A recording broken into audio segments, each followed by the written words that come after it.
algunas cosas importantes que nos toca ver en la historia, aparte de lo que ya hemos visto. Bueno, no se nota tan claro en este data, pero bueno. Vamos a pasar eso. Después de que yo les comento cómo es la medicina y lo que necesitan saber, cada uno de ustedes se estimula para estudiar medicina, ¿verdad? Ha cambiado un poco su pensamiento, pero a pesar de todas esas recomendaciones, cuando llegan a internado, están así como mi alumna, ¿no? Es mi alumna. Está descansando jugando con su celular. No es malo, pero al poco tiempo se ha dormido, ¿no? Le he tapado con una sala para que no le haga frío. Pero se ha dormido porque se ha descargado su celular, ¿no? Está cargando su celular. El hacer guardia, el estar en el hospital, necesitas estar descansado, tranquilo, bien comido, bien alimentado. No porque yo tenga guardia mañana, esta noche voy a ir a desmadrearme, ¿no? Tengo que dormir más bien temprano el día. Y lo mismo, si durante tu guardia te cansas física e intelectualmente, obviamente el resultado va a ser que te vas a dormir y te perjudica, aparte que queda mal. Alimentarse bien, obviamente es importante, pero si no te vas a desmayar. Ahí esa es mi alumna y se desmayó. Hay que entender que el cerebro funciona bajo ciertos instintos. En la cirugía cortamos con electrobisturí y huele a sangre quemada, parrillada. Entonces el cerebro lo interpreta como una agresión. Inmediatamente libera bruscamente adrenalina que consume la poca glucosa que tienen porque están en dieta y se desmayan. Entonces cuando vas a cirugía tienes que tener cuidado, tienes que ir bien alimentado, nada de hacer dietas porque te vas a desmayar. No es la única, son como 3 o 4 personas que se han desmayado ahí adentro. Hay que aprender a ubicarnos en el hospital. Es verdad que a nosotros nos parece interesante ver una persona bien arreglada, simpática, con florcita. Aquí no se nota, pero su párpado tiene 3 colores diferentes.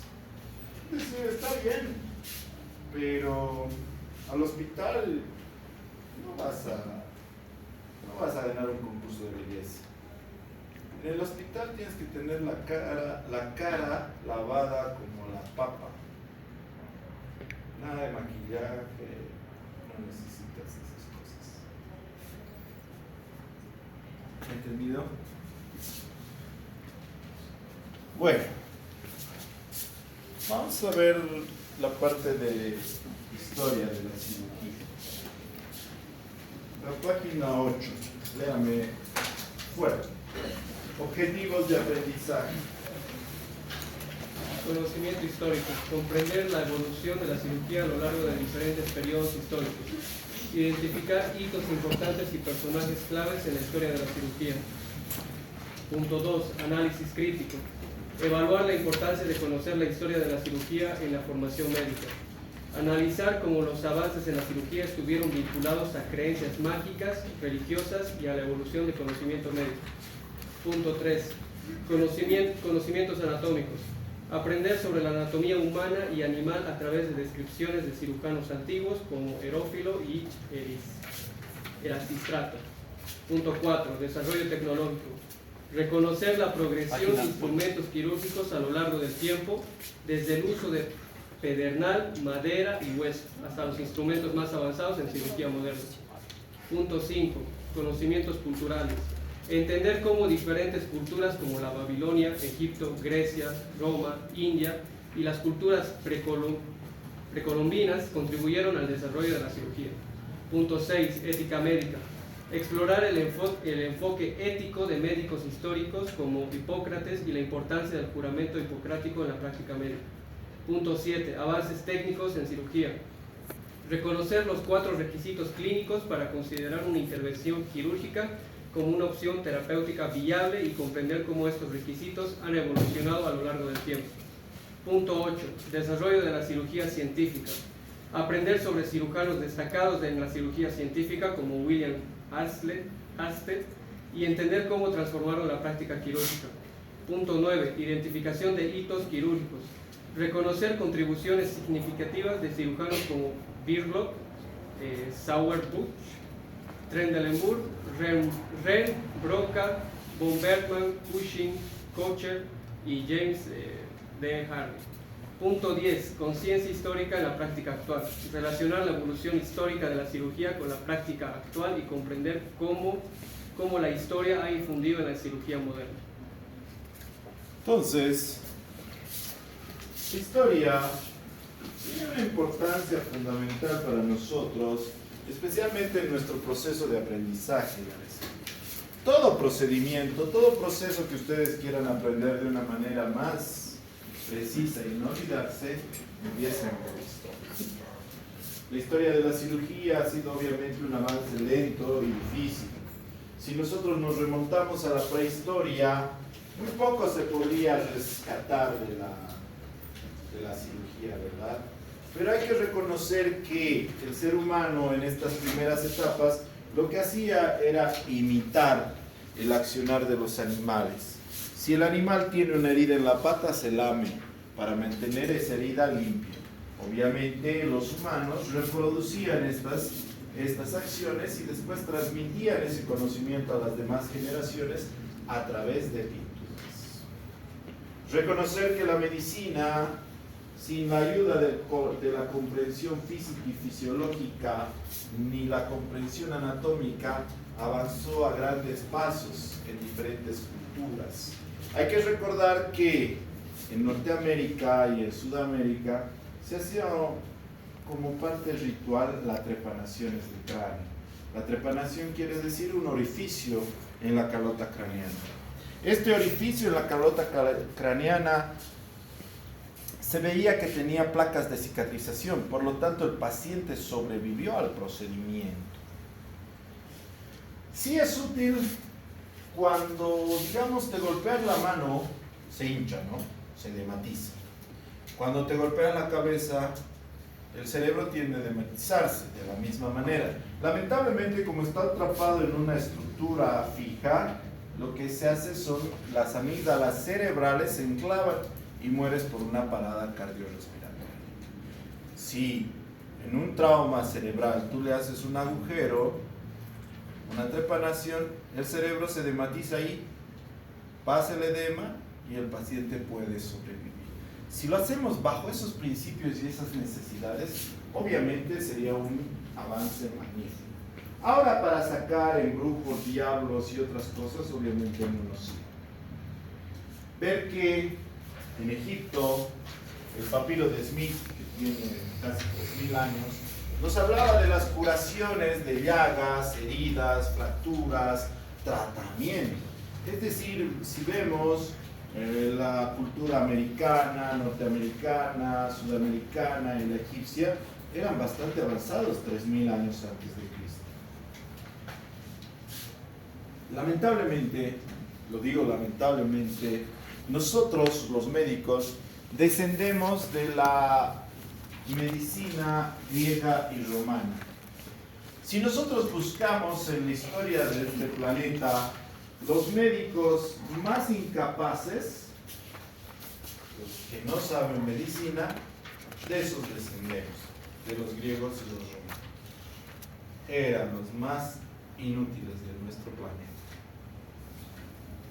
Porque su comprensión era totalmente limitada de la medicina. Principalmente acreditaban que las enfermedades provenían por deidades, por embrujos, y que la cura era lo mismo, de acudir a deidades o desembrujar a la persona, hacer sacrificios de animales.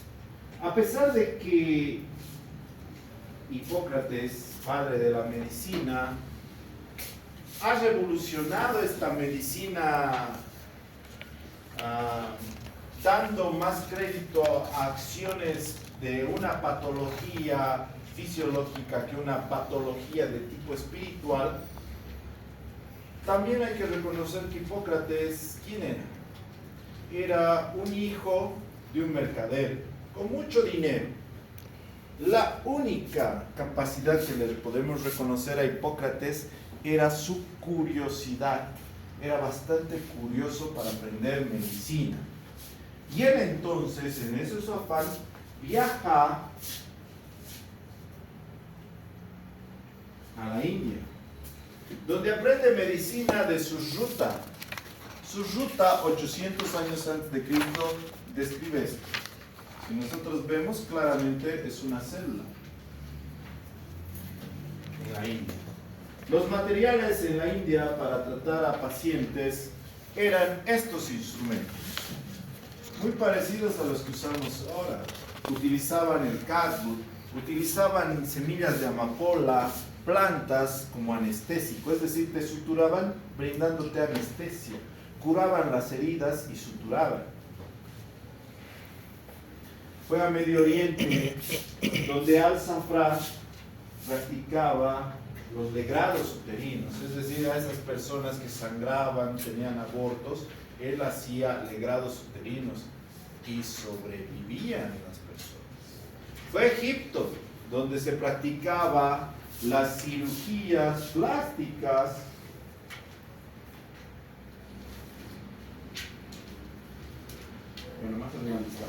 donde se practicaba la cirugía plástica. Con todo esa experiencia, Hipócrates vuelve a su ciudad. ¿Y qué es lo que trae a la medicina? Trae que la neumonía que tiene este paciente no es culpa de Apolo ni de un dios, sino que vayas a la punta del cerro donde hay aire limpio y vas a mejorar. Es decir, le da una concepción fisiológica a las enfermedades. Pero nada de lo demás, nada de operaciones de córnea, nada de suturas, nada de legrados, nada. Es decir, lamentablemente Hipócrates no era la lumbrera más brillante de su época. Trajo unos conceptos muy básicos de la medicina, que obviamente en una sociedad totalmente arcaica era revolucionario y ha cambiado la concepción de la medicina. Pero hubiera sido muy diferente si él hubiera entendido los conceptos básicos de una medicina más avanzada. Incluso en el año 1500, en el siglo XVI,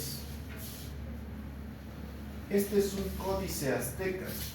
Este códice azteca es una ficha epidemiológica. Una ficha epidemiológica nos habla de una enfermedad. Reconoces como una enfermedad.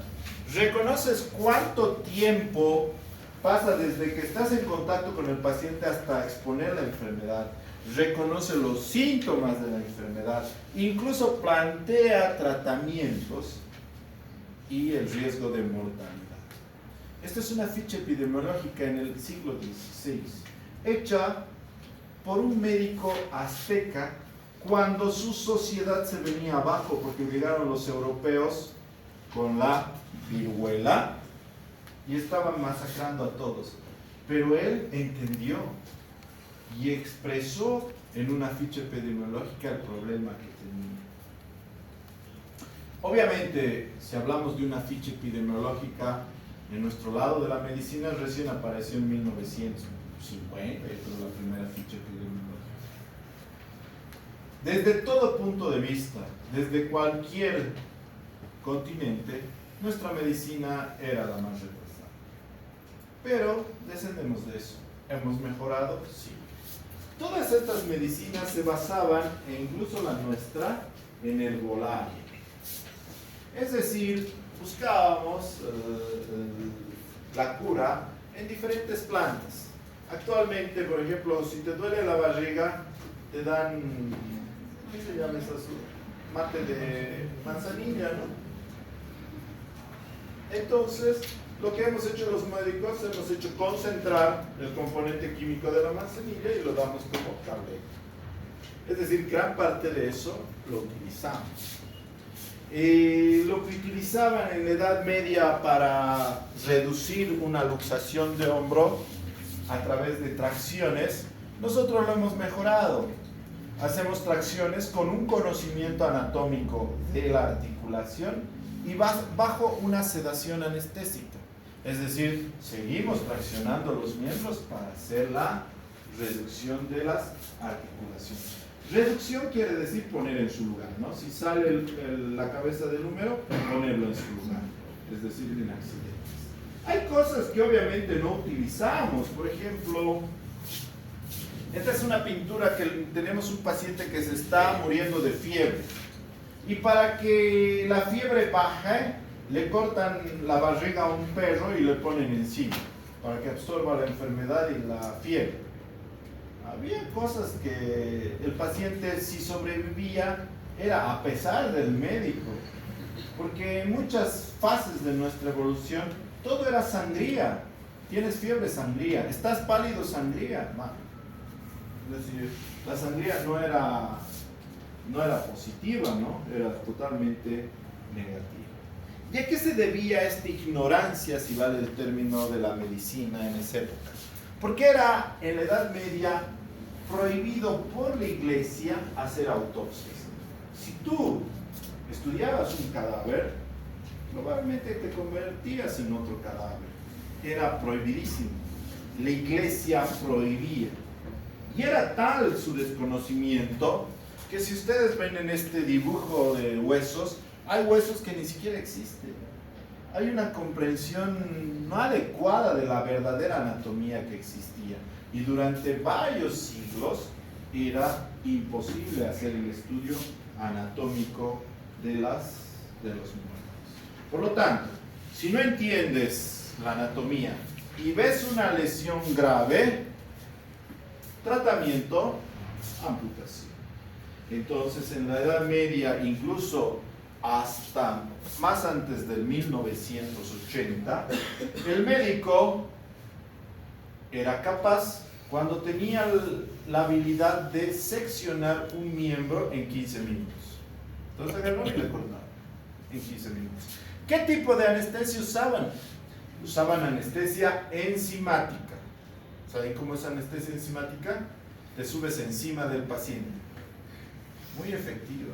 A veces la uso. Especialmente viejitos y viejitos. Actualmente, sí es difícil tratar este tipo de lesiones. Utilizamos fijadores externos. A pesar de eso, si ustedes observan, la piel está dañada, necrosada. No había muchas alternativas. Los que practicaban la medicina se los conocía como barberos, que iban en unas carretas de pueblo en pueblo. Te cortaban el cabello y la barba y te sacaban los dientes. Si tenías un uñero infectado, te amputaban el dedo y punto, estabas curado. La verdad era muy agresivo, pero tienen que entender, al no existir antibióticos, una infección en un dedo podría significar la muerte del paciente. Al amputarte, muy probablemente te salvaban la vida. Es decir, ese tipo de medicina era muy arcaica. Recién en el siglo XVI, con Andrés Vesalio, se empieza a hacer un estudio detallado de la anatomía. Ya empieza una comprensión científica de la medicina. Este hueso podemos repararlo de esta forma porque comprendemos cómo funciona, qué tipo de músculos se insertan. Con Ambrosio Paré se entiende que la sangre no es el problema, más bien la sangre debe permanecer dentro de nosotros el mayor tiempo posible. Entonces habla de la necesidad de hemostasia, el tratamiento de las heridas de una manera benévola. Es decir, si tienes una herida, te amputas un miembro o tienes un corte, no la quememos con una barra caliente, sino le ponían miel, le vendaban y de esa manera había un tratamiento más acorde a una evolución buena de la herida. El libro de cirugía francesa en el 1594 es el primer texto que nos habla de cirugía. Bueno, hablaba de las quemaduras en los pacientes que extraían carbón en las minas. De eso hablaba. Hay que entender que cuando sacas carbón y se vuelve polvo, una chispa, un aumento de temperatura desencadena fuego. Es increíble cómo el carbón se prende tan fácilmente fuego. Se avanza un poco más en la medicina y en el siglo XIX Morstan inventa la anestesia. Muchas cosas han avanzado cuando hemos aprendido a hacer anestesia. Lo malo que la anestesia había solamente parte de analgesia y depresor del sistema nervioso central, pero no había relajación, no había el componente de relajante muscular. Es por eso que antes los cirujanos hacían incisiones grandes. No es que nosotros somos más hábiles, ahora usamos relajantes musculares. Entonces yo hago un corte en el ombligo, como está tan relajado el paciente, jalo, llego hasta el apéndice. Antes de 1980, el paciente estaba dormido, pero estaba así. Hacías un corte, y no movías. Estaba el músculo totalmente tenso. Por eso que hacían incisiones grandes y incisiones paramedianas que vamos a ver. Pero la anestesia tenía un efecto secundario particular, que las personas despertaban felices y alegres y riendo. Y de pronto se malusó la anestesia. Los nobles, los duques varones, pagaban al anestesiólogo para que les dé anestesia a su mujer y a su suegra. Entonces, cuando estaban de mal humor, que venga el anestesiólogo, que las anestesia, y estaban felices toda la tarde. Una esposa feliz, una casa tranquila. Pero obviamente ha debido haber alguno que se le pasó la dosis, pero hay mal uso aún de la ciencia. Ya después hubo un auge de la medicina. Si ustedes ven, había nombres como Trendelenburg, la posición Trendelenburg, de esto deriva. Kocher, la incisión de Kocher. Es decir, Broca, Fischer, Billroth 1, Billroth 2, que son cirugías, derivan de estos. Estos eran ya monstruos de la cirugía, donde había una comprensión científica y donde avanzamos a pasos agigantados durante la centuria del 1900 al 2000. Desde el 2000, si nosotros hablamos de avance de la cirugía, muy poco hemos, aparte de la cirugía mínimamente invasiva, yo creo que no hemos hecho mayor aporte al avance de la cirugía. Solamente la cirugía mínimamente invasiva. El resto, las compresiones fisiológicas, anatómicas, ya estaban escritas por estos nombres. ¿Entendido? Pero de toda esta charla, ¿cómo definimos la técnica quirúrgica? La técnica quirúrgica es la ejecución reglada y sincrónica de maniobras operatorias eficientes. La técnica quirúrgica se divide en técnica quirúrgica general y técnica quirúrgica especial. Cuando hablamos de técnica quirúrgica general, es decir, enseñamos procedimientos que se pueden aplicar a múltiples cirugías, como ambiente operatorio, manejo de instrumentales, manejo de tejidos. Mientras cuando hablamos de técnica quirúrgica especial, esta se aplica a un solo procedimiento. ¿Qué es ese procedimiento? La operación. La operación es el tratamiento cruento de los trastornos físicos o funcionales desde un punto de vista exclusivamente técnico.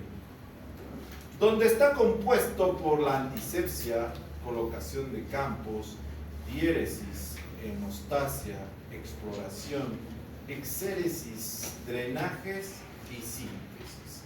Es decir, una operación desde su concepción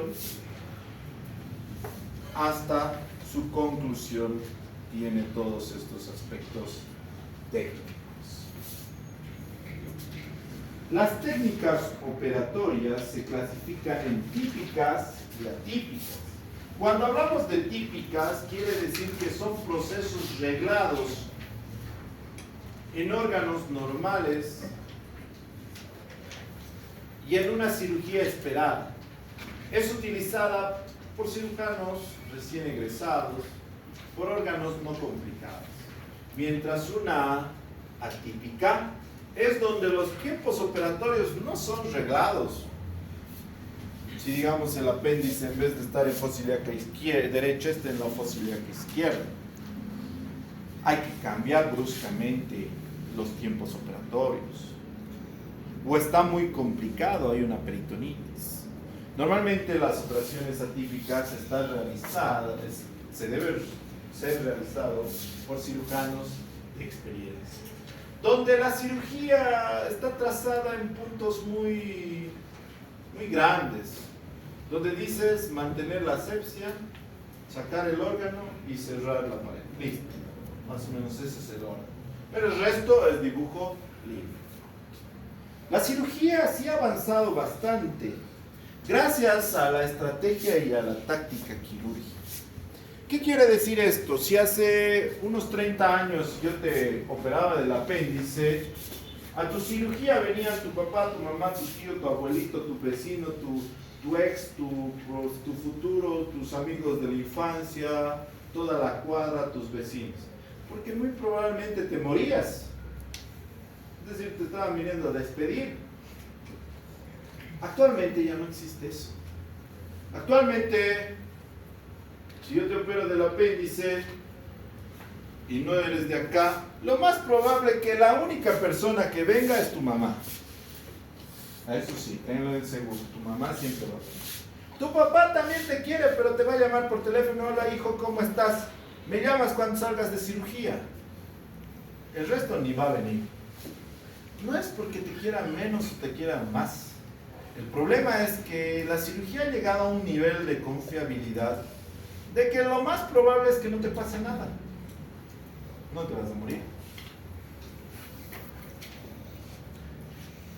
Y eso es verdad.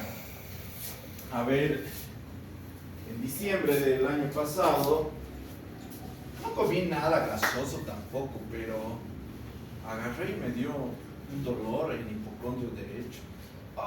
Dije, bueno, soy cirujano y obviamente sé el diagnóstico, ¿no? He dicho piedras en la vesícula.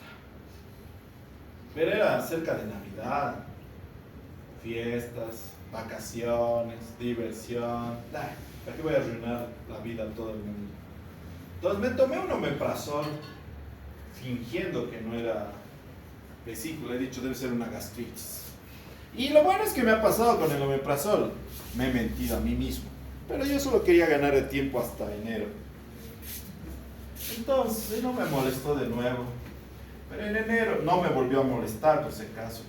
Obviamente me cuidaba de grasas, no comía intencionalmente. Y entonces en enero agarro y digo, bueno, me haré una ecografía. Le llamo a mi amigo, estoy yendo, y me saco una ecografía, veo y había piedras en la vesícula. Eso se llama colelitiasis, es decir, piedras en la vesícula, nada más. Colecistitis aguda es cuando hay inflamación. Yo no tenía. Entonces agarro y era lunes, sí, lunes creo que era. Lunes a mediodía. Me dice, te lo voy a hacer tu informe para mañana. Ya, gracias, le digo. Y vi que las piedras no eran unas piedras decentes, eran esas piedras que son bien molestosas. Entonces, al día siguiente, martes, a las 9 de la mañana más o menos, me manda el informe por fotos. Y yo agarro y le mando a mi colega con la que opero normalmente, se llama la doctora Rosada, con ella opero. Y le mando la foto, solo la foto de la vesícula. Y agarro y me responde, le operaremos, me dice. Y le respondo, soy yo. Postdata, estoy en ayunas. Ya vete a las 11, me dice. Entonces yo agarré, estaba en ayunas, alisté mis cositas, una pantufla, una ropa, les dije chao sin decir a dónde estaba yendo, a nadie, me fui al hospital y a las 12 me operé, pero antes programé mi WhatsApp para mandar un mensaje a la 1 de la tarde. Entonces agarro y recién les avisé a mi mamá, a mi papá, a mis hermanos, a todos. Cuando ya terminó la cirugía vinieron y por acá no nos avisas. ¿Para qué? Decir, ¿qué van a hacer? Preocuparse. Es más, me van a decir, ¿para qué te operas martes? Mejor operate viernes. Así te cuidamos sábado, domingo, hasta te desaniman. Porque una cosa es operarte cuando te duele y otra cosa muy diferente es operarte cuando estás todo tranquilo. Ventajas. Al haberme operado en colelitiasis, me pueden sacar la vesícula y el apéndice. Sí se puede sacar, porque no hay infección, no hay inflamación. Entonces me sacaron el apéndice, la vesícula, y después me sacaron el apéndice en la misma cirugía. Y obviamente la laparoscópica. Solo 3 puertos usamos, así que en verdad solo tengo una cicatriz aquí. ¿Y qué de bueno? A ver, al anestesiólogo, que también es mi amigo, agarro y le digo, ¿sabes qué, Choco? Vas a darme más anestesia porque soy bien duro para dormir y todo. Y 1, 2, 3 y me dormí. Pero pasó exactamente 3 segundos en mi mente. 1, 2, 3 y me desperté. Y dije, este hijo de su maldad se ha equivocado. Seguro me estoy despertando. He dicho que ponga y les digo, ya, pero ya hemos terminado. Es decir, ya me ha pasado en tiempo real 2 horas. Bueno, 1 hora y media. Pero en mi mente 3 horas. 3 segundos. 3 segundos así. 1, 2, 3 y me desperté. Usaron Propofol. Es un medicamento color blanco como leche. ¿Se recuerdan la última palabra de Michael Jackson? Dijo, más leche, ¿no ve? Se refería a ese medicamento, al Propofol. El Propofol es un anestésico, uno de los, el más moderno. Creo que hay otro Propofol, así que, pero este Propofol, ¿qué ventaja tiene? Tiene la ventaja de que te duermes como un sueño fisiológico, es decir, agarras y te duermes en tu camita, igualito te duerme este medicamento. Y cuando te despiertas igualito, como si hubieras despertado de tu cama después de soñar con tu ex, ahí, hasta sonriendo. Esa es la ventaja. Los otros medicamentos, alutano, isoflurano y esas cosas, te duermes como si te hubieran agarrado a patadas y puñetes y te levantas como si querías botar el estómago y todo tu cerebro haya sido violentado sexualmente. Es decir, traumatizado te despiertas. El Propofol es bueno. Tengan cuidado. Se envician las personas del Propofol. Pero esa es la ventaja que nosotros tenemos. Cuando yo opero a un paciente y tiene su apendicitis, ¿sabe qué, doctor? ¿Y si le saca su vesícula más? Pues si está apendicitis, quiere decir itis, inflamación. ¿Voy a llevar una inflamación de aquí a aquí más? Es decir, no, pero es que el doctor fulanina, vaya más con ese doctor. La mayoría de las veces, tal vez no pase nada. Pero si imaginan un absceso subhepático nada más por el chistecito de operarles. Lo mismo, tienen colecistitis. ¿Será que le pueden sacar el apéndice más? Su famoso combo quieren.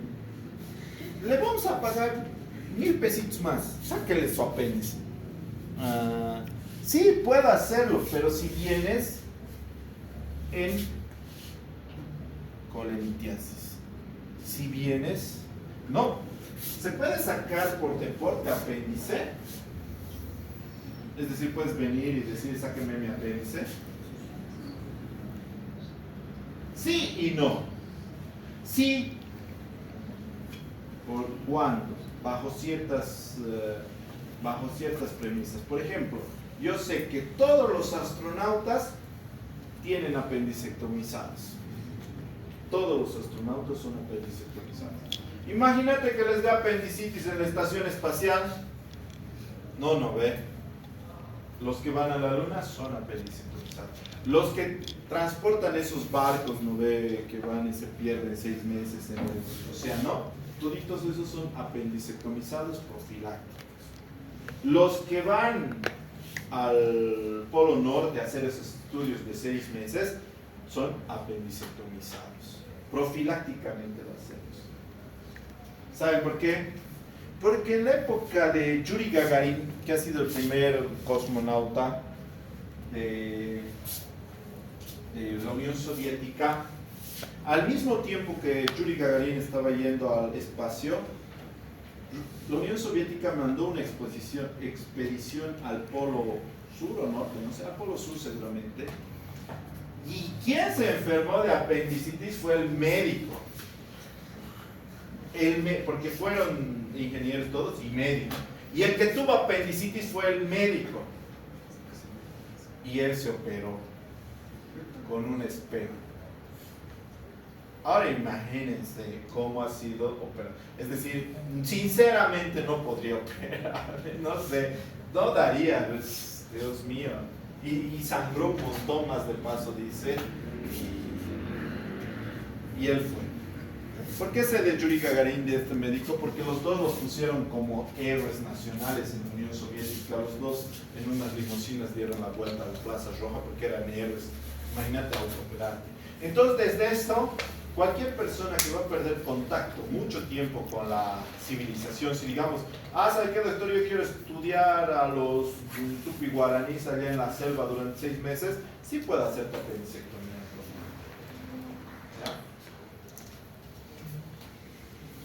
Y en la vida y en la medicina, en la vida sobre todo, hay que tener mucha suerte. Algunos nacemos con estrella y otros estrellados. Los médicos, la mayoría nacemos con estrella. ¿Y qué me ha pasado? En el video yo veo mi apéndice y mi apéndice había tenido una adherencia de la mitad del apéndice al ciego, pero no debería tener adherencias, porque si no hay apendicitis, no hay adherencia. Y si una vez te da apendicitis, es hasta operarse. Pero dentro del apéndice también había habido un coprolito de mi apéndice. Es decir, que tengo un ángel de la guarda que estaba agarrando el coprolito así. No, apendicitis, no. Es decir, me iba a dar apendicitis cualquiera de estos días. Entonces, fue una buena decisión. Si hubiera esperado, probablemente me hubiera dado policistitis, operación. A la semana apendicitis, otra operación, y hubiera dicho, la vida se ensaña conmigo, es una desgracia. No, tomas malas decisiones. Si tienes una enfermedad y puedes prevenirla, mejor curarla. Si un pariente tiene piedras en la vesícula, que se opere, que no espere que le duela. Porque no solamente puede hacer colecistitis, puede hacer pancreatitis. Y la pancreatitis puede matarlo al paciente. Los médicos estamos para brindar salud desde la prevención, no solamente cuando estés tirando la pata. Cualquiera diagnostica pues una hernia si está llegando una bolsa hasta la rodilla. El portero te dice, doctor, una hernia está entrando. Entonces hay que prevenir. ¿Por qué mejoró nuestras expectativas de vida? Es decir, ¿por qué yo estaba seguro que no me iba a pasar nada? Porque hacemos un estudio preoperatorio, hacemos un buen manejo operatorio y buen manejo posoperatorio. Es decir, ya está arreglado. fisiológicamente, anatómicamente sabemos qué esperar. Damos medicamentos, damos drogas cuando hay insuficiencia cardíaca, mal funcionamiento renal, hipertensión, diabetes, entonces sabemos muy bien. Además que nuestras tácticas operatorias están acompañadas de maniobras básicas y generales, es decir, maniobras que sabemos para muchas cirugías generales. Sabemos maniobras para una cirugía específica especiales, como ser la maniobra de Pringle, que es la compresión del hilo hepático cuando hay sangrado hepático. Entonces, gracias a esto nosotros tenemos un buen resultado preoperatorio, transoperatorio y posoperatorio. ¿Han mejorado las perspectivas y seguridad de los pacientes? Sí, ha mejorado mucho. Pero de ninguna manera puedo garantizar. El único que garantiza es el flaco de arriba. Nadie más. Doctor, ¿me lo garantiza? Yo, señora, la verdad puedo hacer lo mejor para cuidarle, pero el único que da garantías es el flaco de arriba. No existe. ¿Ya? A veces el médico me dice, es que yo tengo médicos generales que me buscan pacientes, y me dice, es que les haces asustar a los pacientes. ¿Y qué quieres que les diga? Todo va a salir bien y después que se mueran y me hagan problemas. Es preferible la verdad. Obviamente no les digo, ya se va a morir, ¿no? Les digo de una manera adecuada, que comprendan que la cirugía no es una taza de leche. La cirugía es un procedimiento agresivo, donde la anestesia te lleva a un equilibrio como en una cuerda floja de entre la vida y la muerte. Ahí equilibras. ¿Por qué? No tienes que sentir, no tiene que haber una respuesta fisiológica, no tiene que haber una respuesta inmunitaria ni nada durante la cirugía. No puedes estar medio anestesiado, estás completamente anestesiado. Todo tu sistema está ¿dudas? ¿Preguntas? Fácil, ¿no? Bueno, es un tema muy sencillo. Página 19. En la página 19 dice trabajo dirigido. Todo tema que se termina debe ser revisado y realizado. Ya, tienes que rehacer. No. A ver, dale la vuelta. ¿Cómo? Dale la vuelta. No, aquí. Eso.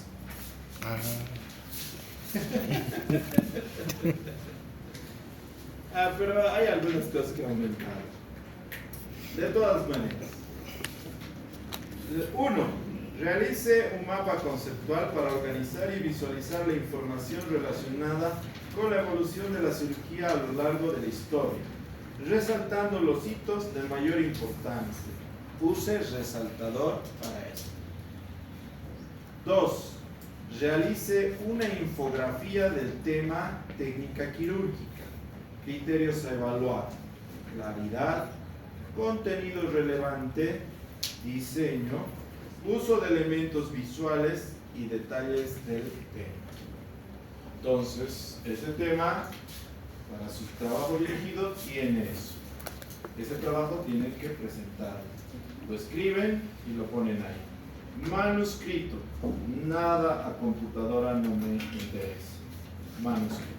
¿Ya? Todos los temas tienen trabajos dirigidos. No esperen. Doctor, no nos dijo nada. Ya les estoy diciendo. Esta clase, todo tema terminado, tarea para la próxima clase. ¿Entendido? Tema 2. Área quirúrgica. Página 22. Léame, por favor, ustedes. Bueno. Objetivos de aprendizaje. Los objetivos de aprendizaje resumidos están acá por si acaso, ¿ya? Están en la pizarra. 1. Diseño de áreas quirúrgicas. Un poquito más fuerte, no se le escucha atrás. Está mal de la garganta, a ver. Un hombre bien. A ver, vos. Como hombre, pero no te va a pegar tu mujer. El tener una voz que module y que te entiendan es práctica. Tienen que entender que es práctica. Nadie nace, escuchan la radio y dicen 98.6, agarras y piensas, ya debe ser un hombre de 1.80, 1.90, así. Una cosa de tú eres de la... No mames. Es entrenamiento. Y en las mujeres también. No es, yo soy mujer, no tiene nada que ver. Ustedes tienen que hablar claro, modular las palabras y hacerse entender. Dale. Diseño de áreas quirúrgicas, punto 1. Comprender los requisitos físicos y arquitectónicos para el diseño de un bloque quirúrgico. Punto 2. Evaluar la importancia de minimizar la probabilidad de contaminación e infección en el área quirúrgica. Conocimientos de la estructura del bloque quirúrgico. Identificar la dependencia necesaria en el área quirúrgica, como pasillos de acceso, lavabos, salas de quirófano, depósitos de materiales, sala de ropería, sala de esterilización y salas anexas. Gestión de espacios en el bloque quirúrgico, punto 1. Comprender la importancia de la ubicación del bloque quirúrgico en relación con los pacientes del departamento de infectología y la circulación en el hospital. Punto 2. Calcular el número recomendado de quirófanos en relación con el número de camas del hospital.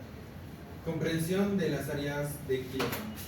Diferenciar entre las áreas negras, gris y blanca del quirófano y entender las restricciones de acceso en cada área. Normativas y estándares. Punto 1. Conocer las normativas y estándares para el tamaño, diseño y características de las salas de operaciones. Familiarizarse con los requisitos de ventilación, temperatura, humedad e iluminación de las áreas de operaciones. Conocimientos de accesorios y equipamiento. Identificar y comprender la función de diversos accesorios en las salas de operaciones, como fuentes de oxígeno y aspiración, relojes, mesas de operaciones, lámparas quirúrgicas, entre otros. Habilidades de la configuración de equipos quirúrgicos. Aprender a configurar equipos esenciales en el quirófano, como mesas auxiliares, lámparas quirúrgicas, monitores, negatoscopios y equipos de anestesia. Conocimiento del equipo quirúrgico. Comprender los roles y responsabilidades del equipo quirúrgico, que incluyen cirujano, primer ayudante, segundo ayudante, tercer ayudante, instrumentadora, anestesiólogo, ayudante de anestesiólogo y circulante. Procedimientos y posiciones en quirófano. Conocer los procedimientos quirúrgicos y las posiciones del equipo quirúrgico según la localización del órgano a operar. Habilidad de vestimenta, circulación en quirófano. Aprender las prácticas de vestimenta adecuadas en quirófano y entender las diferencias entre el grupo estéril y no estéril. Desarrollar habilidades para circular en quirófano y asistir a las necesidades del personal quirúrgico. Conciencia ética y de responsabilidad.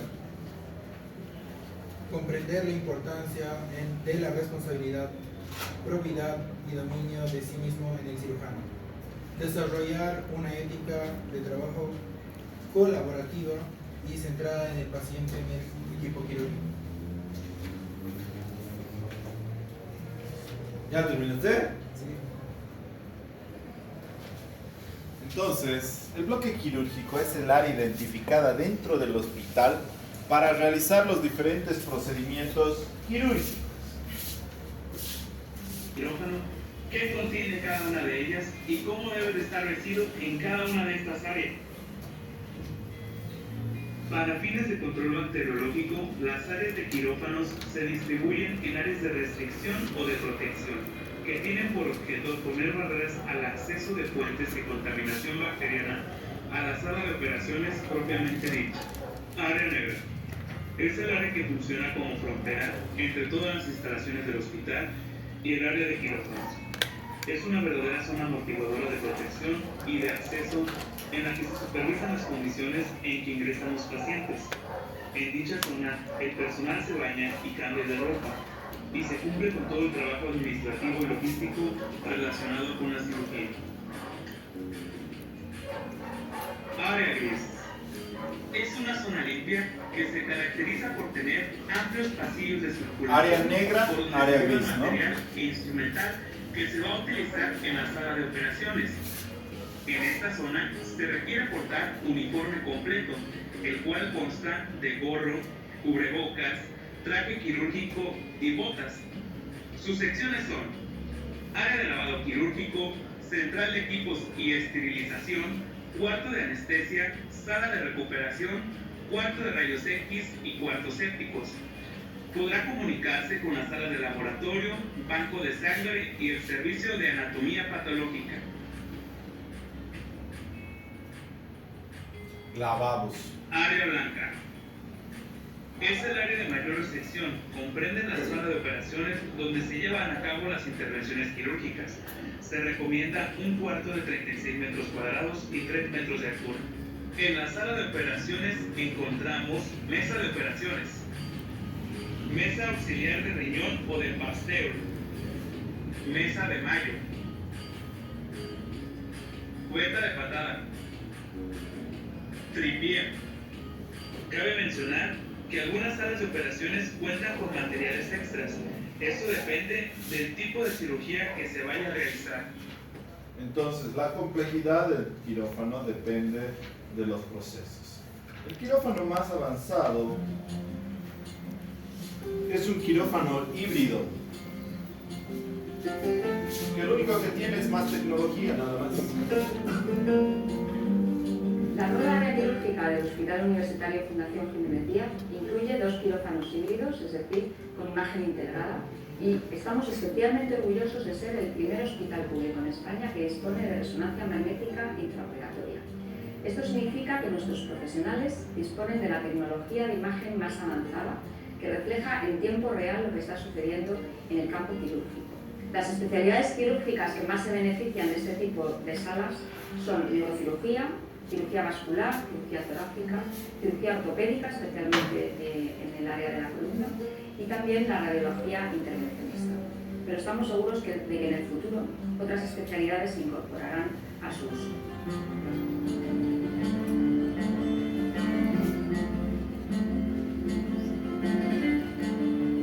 Un quirófano híbrido es un quirófano que fusiona la seguridad de un quirófano con la imagen del mejor equipo de radiodiagnóstico que tenemos actualmente.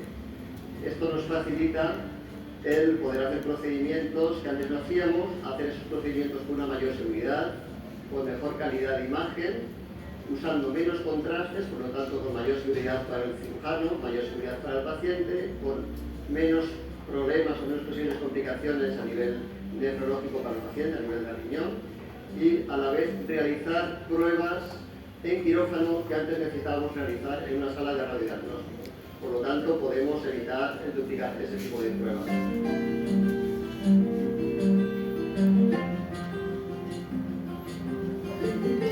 Nosotros planificamos una operación basándonos en la resonancia magnética previa del paciente, planificamos los límites de la extirpación también basados en la resonancia magnética del paciente, incluso el control posterior lo hacemos con la resonancia magnética. En este sentido, no depender de una resonancia que hemos tomado antes y poder actualizar esta resonancia durante la intervención mejora mucho nuestra capacidad de llegar a los límites del tumor y no entrar en zonas sintomáticas que pudieran dejar secuelas al paciente.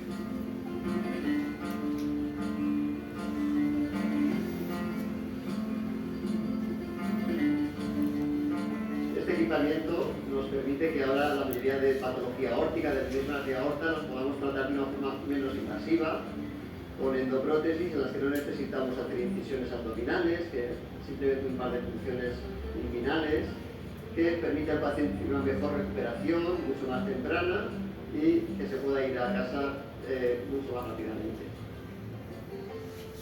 Entonces, ese es un quirófano híbrido. Lo es más avanzado. Lo único que tiene de diferencia es que tecnológicamente es mejor.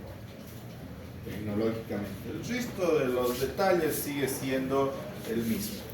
Nos falta ver el PowerPoint del bloque quirúrgico, que lo vamos a ver el día jueves, ¿verdad? A las 8:10 de la noche. El 6 de agosto tenemos una clase pendiente. Entonces el día jueves a las 8:10 de la noche, creo que es en la sala 42. ¿Ya? No falten, por favor. Muy buena idea, agradezcanle a la salida. Buena idea.